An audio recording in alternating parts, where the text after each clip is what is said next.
Who are players to watch on Butler? Very disciplined team. We were watching them this morning, just getting a feel for who they are, what their identity is, what is it they hang their hat on. Every team you play hangs their hat on something different. But they've got really good guards. They've got 5 starters back that could have graduated, most of them in their 6th year. I think they've got 4 kids that either have scored 1,000 points or getting ready to score 1,000 points. So, extremely well coached, very disciplined, patient. They really like to run their offense, each time down. Low possession team, skilled bigs, Golden, 6'9", 240, big, strong, physical 5. Enzi, talented kid, skilled, like to run their offense through him a lot. Gross, 6'8", about 220, comes off the bench, shoots threes. We played South Carolina the last 2 years. One of the kids that played for them, Jair Bolden, is at Butler now. And they got some young bigs, 6'9" kid, 6'10" kid. I mean, good Big East team. I mean, most people think they're a sleeper in the Big East this year. So, you go play in the Maui Classic, you're going to play somebody good every game. So Butler's good team. Laval does an outstanding job coaching them.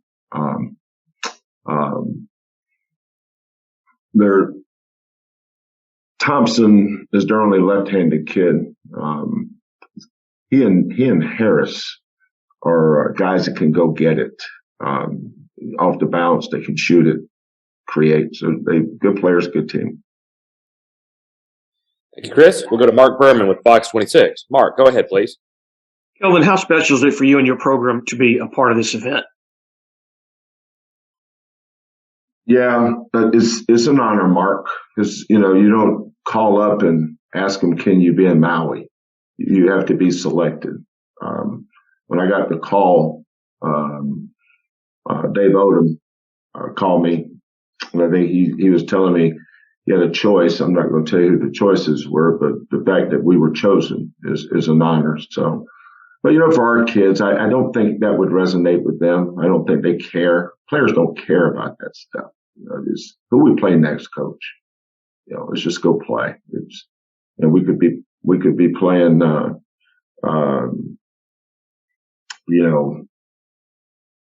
Butte U in the Willamette Valley, and I think these kids early in the year would be excited to play. So, but you're right, Mark. This is an honor to be chosen to play in Maui because it's has long been one of the prestigious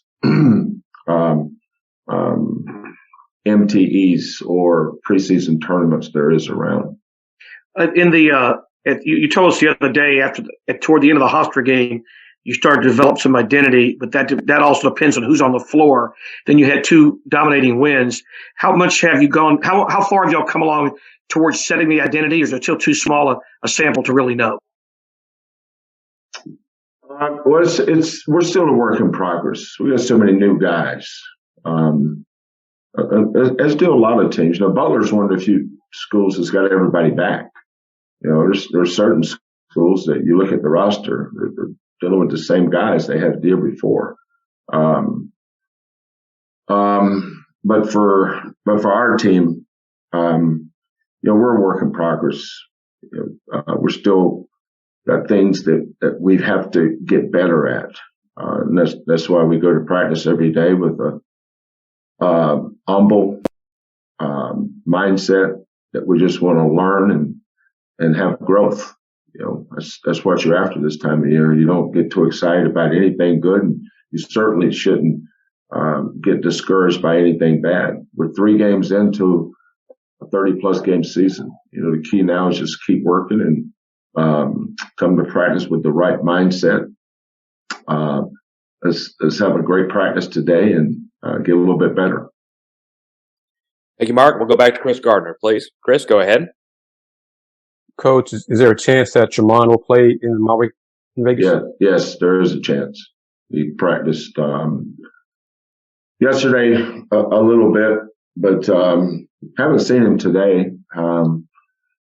Been locked in meetings all morning, so I haven't heard from Tramon.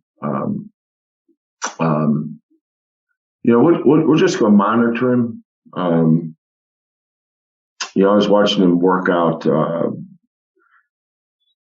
I don't remember these days. I can't remember these days, man. What is today? I don't know. What is today? Friday? Thursday? What is today? Friday. So Friday, we practiced yesterday. Played Virginia Wednesday. Watched him work out Wednesday, and you can tell he's progressing. But it's not my shoulder, so that's why when you ask me about injuries, I don't mean to be flippant when I say they're irrelevant. What I mean by that is nothing you can do about them. I just don't worry about injuries. I focus on the guys I have. We've had a lot of years where we lost a guy here or there. Doesn't mean we're not going to continue to try to win. Doesn't mean we can't win.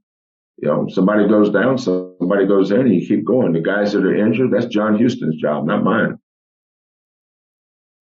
We'll go to Joseph Duarte with Music Triangle. Joseph, go ahead, please. Kelvin, back on playing in this tournament. I'm curious, does it take anything away from that pandemic? It's moved this the last couple of years, and obviously I don't know if it's more for the fans than the team, because logistically it's tough to get to Hawaii. But just your thoughts on the venue, and also I'm assuming just from looking at the schedule over the years, you guys would like to play in something of this caliber or some type of postseason tournament or in-season tournament each year when you can. Yeah. The way Maui works, Joseph, is you can't, or the way the exempt tournament rules work, you can go to a tournament every year, but you can't go to the same tournament but once every 4 years. So we got invited to Maui last year, got canceled. So they moved it to this year. So we wouldn't be able to go to Maui for 4 more years. This is actually the third team I was supposed to have taken to Maui. And I've been to Maui on a Nike coaches trip, but I've still yet to take a team to the Maui Invitational. But it will be better for our fans. The teams that get invited always have great fan turnout.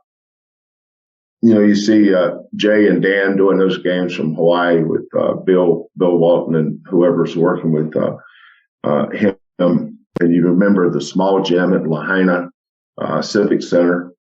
I think that place only seats about 3,500. But you can tell when Kentucky's in it because they're fans. Duke's in it. North Carolina's in it. Notre Dame has a great fan base. Wisconsin travels well. Butler, I'm sure, will travel well. But we have a lot of fans that can get to Vegas that cannot get to Maui. So I'm excited for those that can. And we need a great turnout, because this tournament will have some schools with great fan bases that travel well for basketball. Oregon's another one. So hopefully we'll be well represented at the Maui Invitational in Las Vegas, Nevada. Thank you, Joseph. Go back to Mark Berman, please. Mark, go ahead. Kelvin, is there any other injury-related information you wouldn't mind sharing beyond Tramon?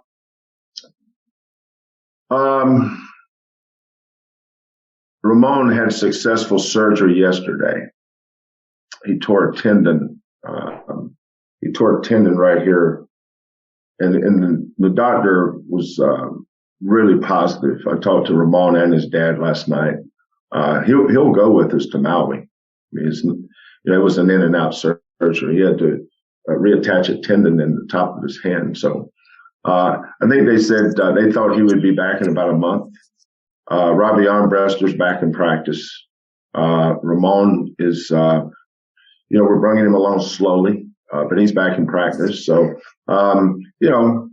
there's not a team in the country that's not going to have injuries during the course of a year. We've had some years we've had none. How lucky is that? Some year we've had one. Some year we've had five. I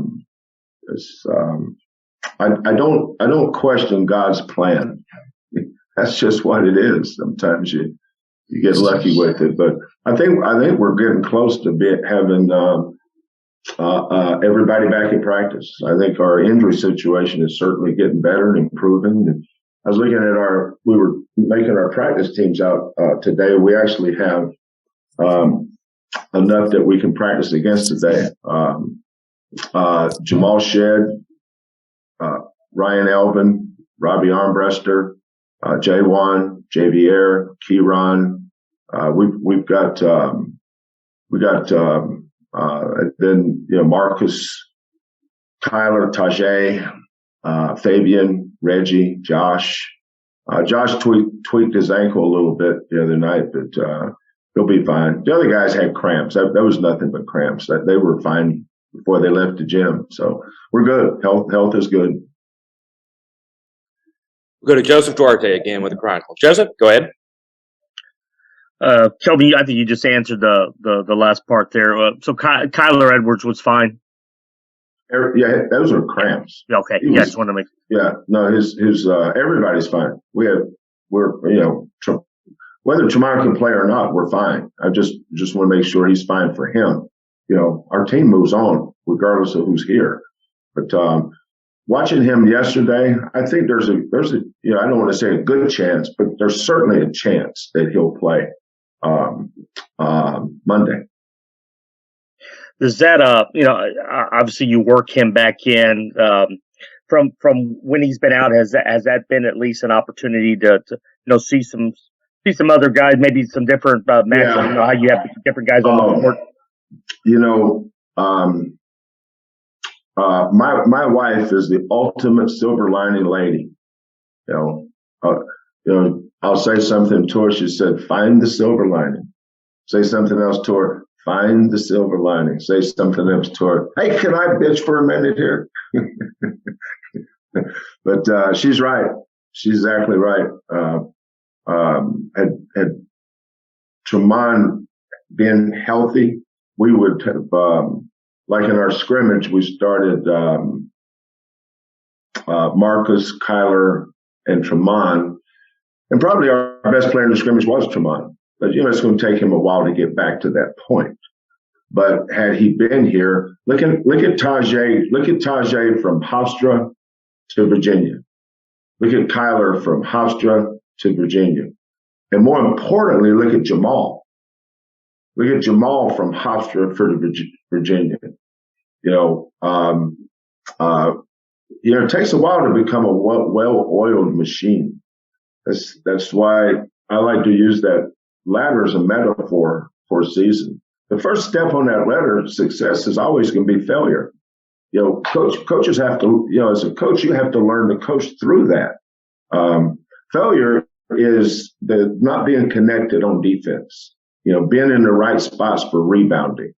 That's the thing that we've gotten better at each game is our rebounding. And we still got so far to go. That's why I say our best basketball for this team is way ahead of them. We're not rebounding the way we would like.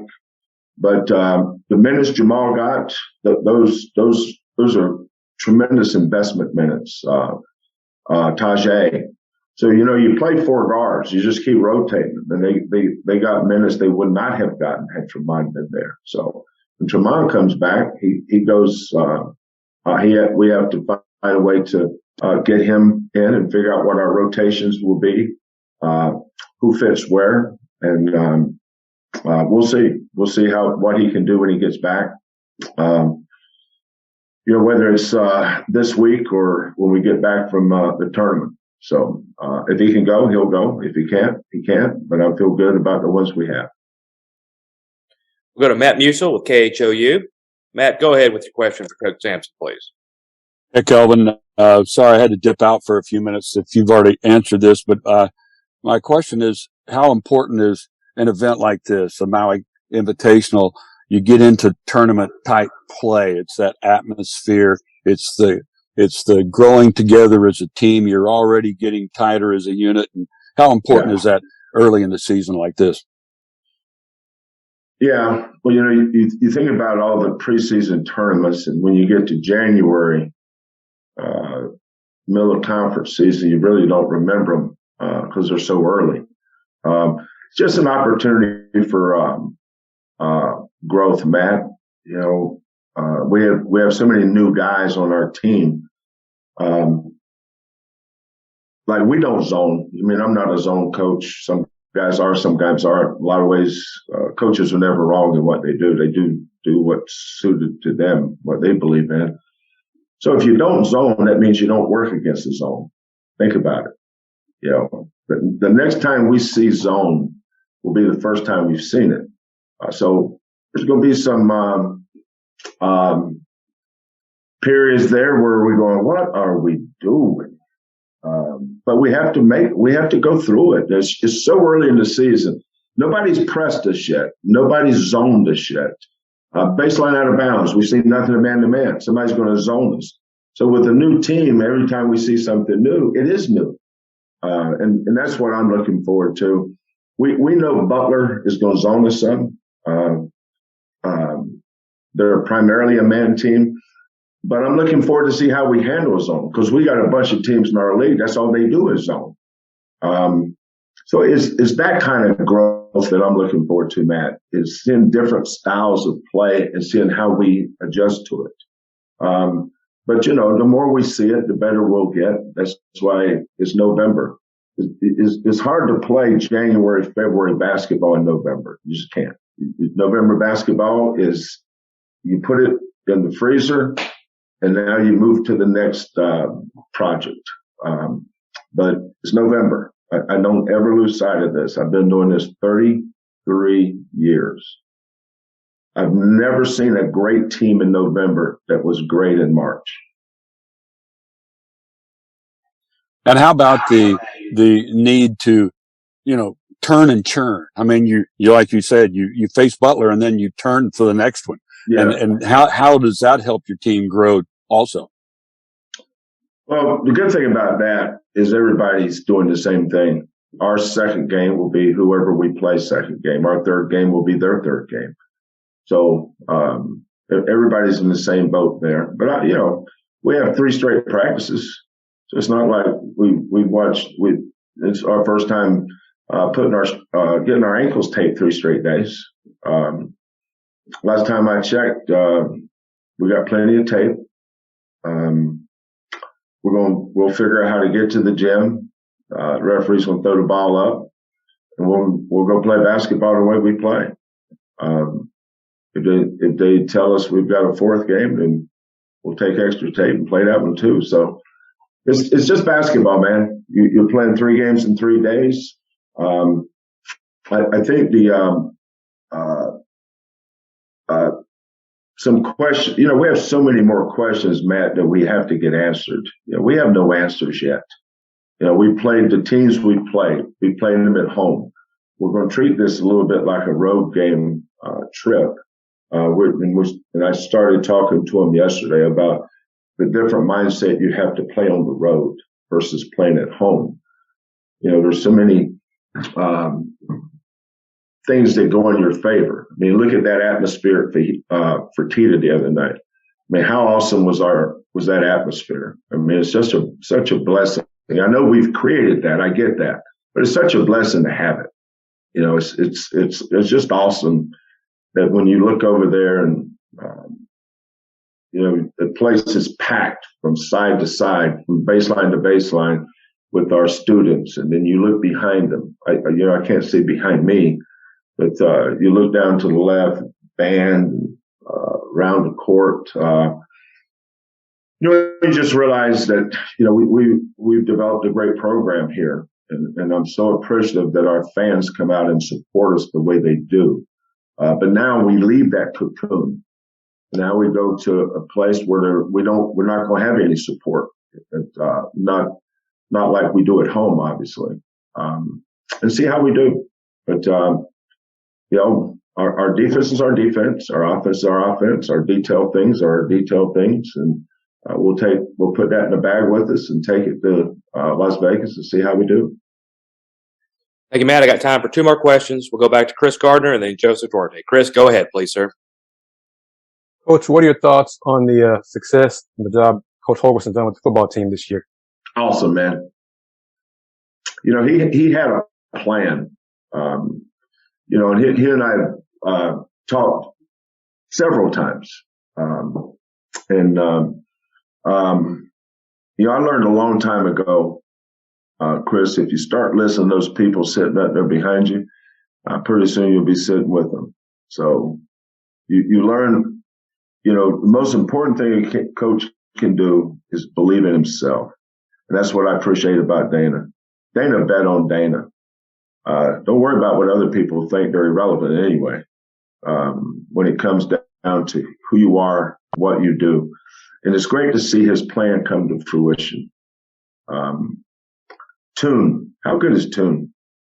You know, I heard a bunch of people talk about what he couldn't do, but they failed to look at what he could do.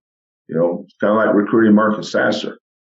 Everybody talked about what he couldn't do. I said, well, good. I don't want him to do that. Look at what he can do.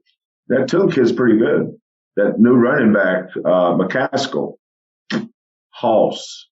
Everybody talks about Marcus, but what about Dale?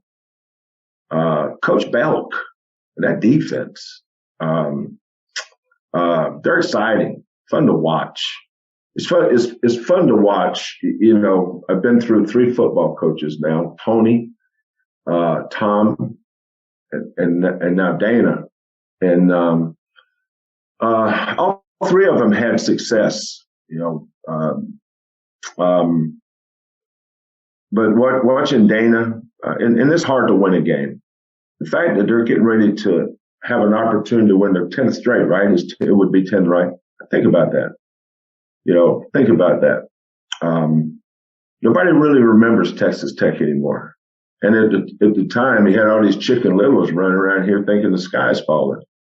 But inside that room, those coaches knew what they were doing, and that's the most important thing, and that's why I respect Dana so much. Time for one more question. We'll go to Joseph Duarte. Joseph, go ahead, please. Kelvin, I wanted to go back on the Maui tournament here. First, maybe test your memory. Do you remember any type of tournament like this that you've taken a team that stands out on sort of what these mean in terms of, you know, whether it's getting something out of it in terms of what you learn about your team or just the experience of it? Did you guys go to Diamond Head a few years ago in Honolulu, or was that? Yeah, that was the Rainbow Classic at Diamond Head. Okay, but like when you were at Oklahoma or Washington State, yeah, I remember playing Duke in Madison Square Garden. I think that might have been a standalone game. It's when they had Reddick. I think we're up 7 with about 4 or 5 minutes to go, and I'll let you fill in the blanks on that one. We played I think that was a standalone game. We played Alabama. We also played Alabama when they were really good. Marcus, what was the kid's last name? Not Williams, maybe Williams. He's a head coach at Alabama State now, or Alabama A&M. We played Alabama in Madison Square Garden. We played in the Great Alaska Shootout with Washington when they had Brandon Roy and Nate Robinson and pros. What were they good? We were really good. We lost to Washington. I think then we beat Minnesota and somebody else. But I've been to a lot of them.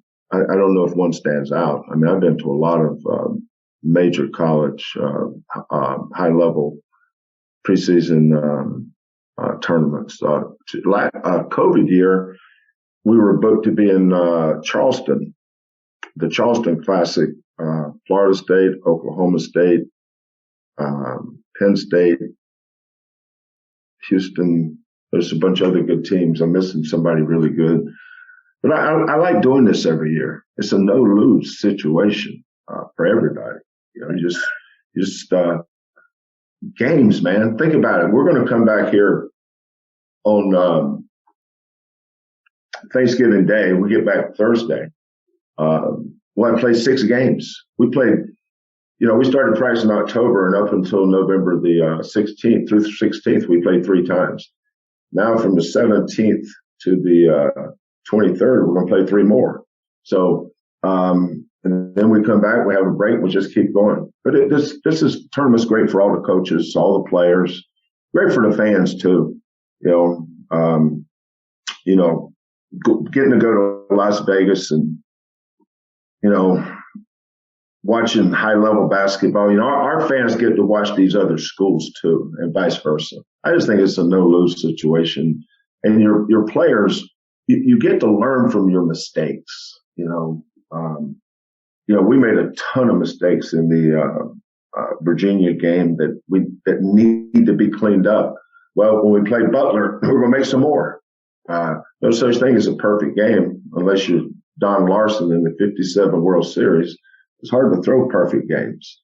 But mistakes this time of year are good things. I think you have to embrace them, teach, give you a chance to teach, see how your kids learn.